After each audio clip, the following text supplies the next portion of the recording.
I think this is half. This is only half of the books that I'm gonna be talking about today. This is even, I've narrowed this down. Okay, I've even narrowed this down. These are all books I physically own. All books on my physical TBR that I've been saving for the fall. Like, y'all, this is only one of the stacks. Let me just... Hello, and welcome to my very, very ambitious fall TBR. I have, I think, 4 books that I just pulled from my own personal TBR card to tell you about, which is crazy, okay? If you are a returning viewer, several of these you will have heard me talk about many times before, so I'm going to try and keep those short and sweet because clearly these are all from my TBR card, okay? I've probably discussed reasons why I am or am not picking them before. I just kind of wanted to do a run through of all the books I would like to get to this fall / winter. Obviously, we can bleed into the winter a little bit, but I kind of want to do this also sort of as like a physical TBR landmark. So I have these from my physical TBR that I'm gonna run through, and then I also have, I think I wrote down 7 books that I don't own, but that I hear people talk about them or I see them in the bookstore and I want them so bad and I want to read them right this second, which is always good for when you're feeling a little bit slumpy, which honestly, I thought I was out of a slump. I'm still kind of in one just a little bit. So I do have a few extras to put on my TBR. It's such an extensive TBR, y'all. I'm aware that this is a very extensive fall TBR. But TBRs are so fun. It's just really fun to make lists, okay? I just love it a lot. So basically all that to say, because I feel like I just talked for a really long time, I am so excited for cozy reading this fall. I have an extensive collection of books that I've been saving for this season. I'm so excited to get to them, so I just want to put them all in one place, really curate the vibes, the spooky, the cozy, the fantastical, and share them with you in case you are looking for any books to add to your fall TBR. So that's where we're at. Anyways, let's go ahead and get started with the fall TBR. Okay, so first things first, I actually am already, I'm already 200 pages into this. But this is Crooked Kingdom, which is the second book in the Six of Crows duology. This is a young adult fantasy that falls in the Grishaverse. I have been talking about this duology specifically for so long. I finally read Six of Crows in June, and then this is the second book, obviously, like I just said. I started reading this about a week ago, fell into a little bit of a rut with reading, so a little bit stuck in the middle there, but I really love this world. I just always feel like fall is the perfect time for fantasy reads, so even if the fantasy read itself isn't innately autumnal, like if it doesn't have insane fall vibes, I'm still way more likely to pick it up when it's cold outside. And I think this is one of those because specifically in this book, it's not like screaming fall and winter, at least not to me, but it just felt right to go ahead and pick it up now. Like there was something speaking to me about it on August 31st, so that's why she was the first attempted read of the fall. But I don't know, I like the Grishaverse a lot. I think it's very interesting world building, and I would very much like to finish this fall. I also just started All In by Jennifer Lynn Barnes, which is the 3rd book in the Natural series. I love the Natural series. This is a young adult thriller series that follows teenagers in the FBI. At the beginning of the series, they are just brought in to basically assess cold cases, and as things progress, obviously they get pulled into active real life cases, normally corresponding to their childhood traumas / people from their pasts, and it's just really good, really fun. To me, anything Criminal Minds / thriller vibes like that will always feel like a fall read, so I had to pick this up just to kind of get myself back in the swing of reading, and it was a great choice. I'm already loving it. I'm only like, I think 37 pages in, but Miss Jennifer Lynn Barnes is always good if you want something fast-paced. And again, young adult thriller always does the trick for a slumpy mindset. Okay, now on to books I haven't actually started at all. This is one I've had on my TBR for a really long time, and I've talked about it so many times, but that is In a Dark Wood by Ruth Ware, which is an adult mystery thriller, I believe. It's about a woman that is on a bachelorette trip in the woods, and that's genuinely the extent of my knowledge about it. All of the pull quotes on the back make it sound very perfect, and also just the cover, it just feels very fitting for this time of year. Read it on a dark and stormy night with all the lights on, an enchantingly unsettling thriller. It packs a noirish punch that would make the queen of crime herself proud. So basically this is giving noir, it's giving thriller. I've had this on my cart since I built it. Like I've owned this book for I don't even know how long, and it's high time she comes off. So hoping to get to her very soon. Not me already having back problems from sitting on my bed like this. Who told me this was a good idea? Okay, next up we have The Night Circus by Erin Morgenstern, which I believe is an adult fantasy book that takes place at a circus that arrives without warning. To my knowledge, the main plot of this follows two dueling young magicians who fall headfirst into love and set off a domino effect of dangerous consequences. This has been on my radar for so long. It seems very magical, whimsical. I mean, literally the pull quote at the top says magical, enchanting, spellbinding, and mesmerizing. So I feel like this feels like something that will feel more October-y when we get more in that direction, but it just seems perfect for this time of year.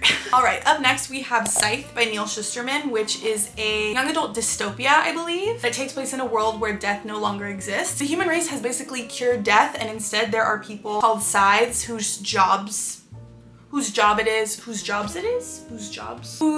are basically to cull the population when it's called for, because obviously overpopulation is still a concern given that death has been cured. I don't know, something about a dystopia, if it hits right, really feels very fall to me. I don't know if it's just because it really evokes the feeling of like back to school, because dystopians were like my favorite thing to read when I was in school. But I don't know, something about it feels really fall, and I think also because this one focuses heavily on themes of death, that also just kind of evokes like a fall reading experience vibe, but I could be totally wrong. If you've read this, let me know. Okay, up next we have The Atlas 6 by Olivie Blake, which is an adult, I believe. Let me see. Oh, this might actually be young adult. Okay, I guess it takes place at a school, but it is a fantasy dark academia school situation in which I think it's 6. Yeah, each decade only the 6 most uniquely talented magicians are selected to earn a place in the Alexandrian Society, the foremost secret society in the world. I believe there's like competitions. It's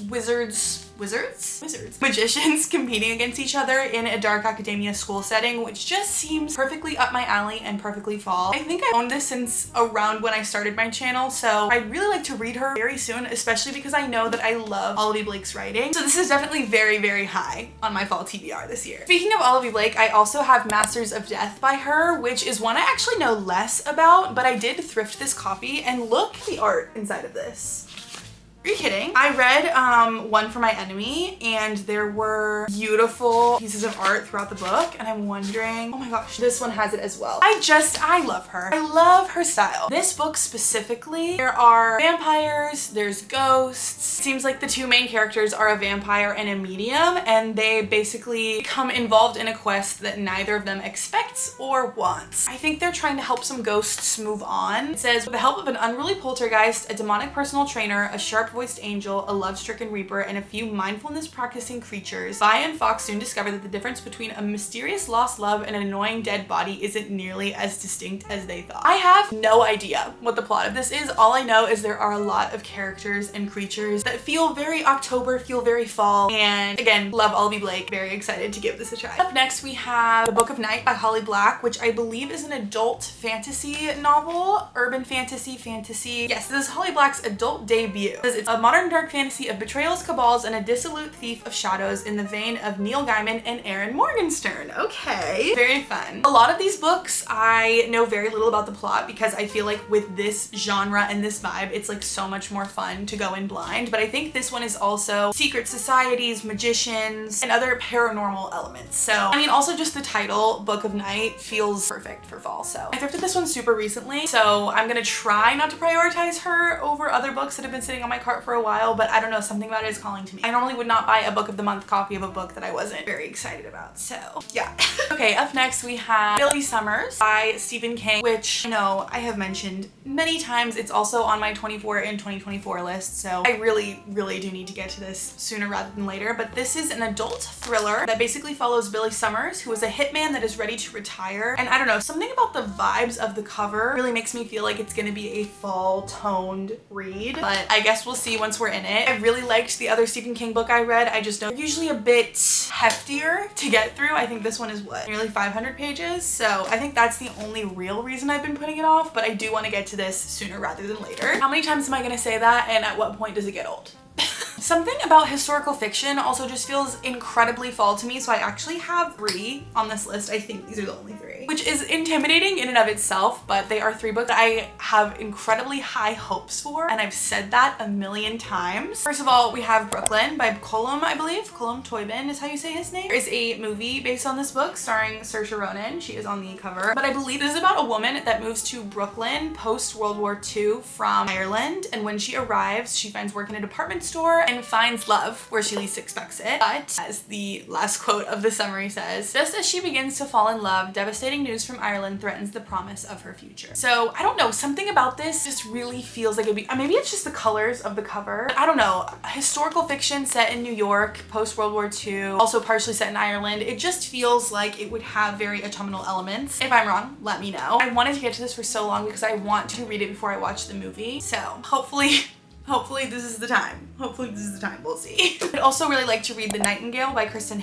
This is actually on this month's TBR, so hopefully I'll be getting to it in September. This follows the lives of 2 sisters during World War II. It's supposedly very devastating, and I don't know, I think the cozy reading ambiance that comes with fall is perfect for reading this kind of book, even if it's not necessarily a fall vibes book. But I don't know, I have heard incredible things, and I really just feel like cozying up with this on a fall day with a fireplace ambiance will be the perfect reading circumstances. We'll see, but I have very high hopes for this one. And I also would really like to read The Book Thief by Markus Zusak. I know that this one is also an incredibly devastating read, but I also know that it is considered a modern classic by a lot of people, and it just feels like a very important novel. This essentially follows a young girl in Nazi Germany during World War II who discovers books, and her world is opened up through reading in secret. I think it's categorized as young adult historical fiction, but there is a note in the Goodreads summary that says this title was not published as young adult fiction, which is super interesting. I don't know, I just feel like this is one of those stories that people read and it sticks with them forever, so I would like to give it a try. I'm very intrigued and very excited, so hopefully this fall. This one was on my previous fall TBR. I'm ashamed that I didn't get to it. This is her year, okay? This is her year. Like, are you kidding me? I had this sitting on my shelf last fall and I didn't touch it. Make it make sense.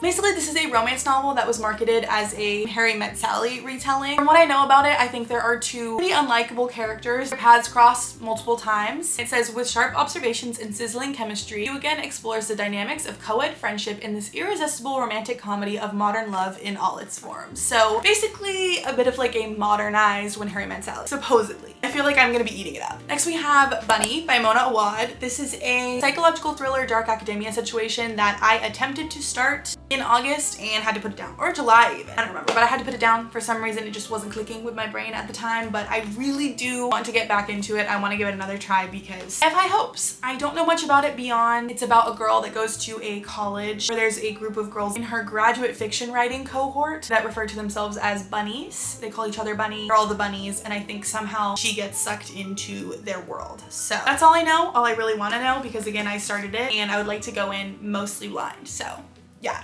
Also, Hollow by Krystal Sutherland is like a young adult fantasy horror situation. Also on my September TBR. Very excited about this. I think it involves demons. It involves a kidnapping. Seems overall very fun, very thrilling, sort of spooky, maybe a little bit dark, and I think it will be perfect for the fall. So very, very excited about this one. A Darker Shade of Magic by V.E. Schwab. I really liked V.E. Schwab's writing when I read The Invisible Life of Addie LaRue, and I've really been intrigued to pick up another work by her. From what I know, this is about an individual that has the ability to travel between parallel universes that are like different versions of London, and then there's some kind of plot related to that. I really don't know much, and I really don't want to know much. All I know is that there are magicians, parallel universes, and potentially found family, I think, is what I remember Rachel Catherine saying about this when she read it. So I don't know. High hopes, very excited. Also on my September TBR. We'll be getting to her soon.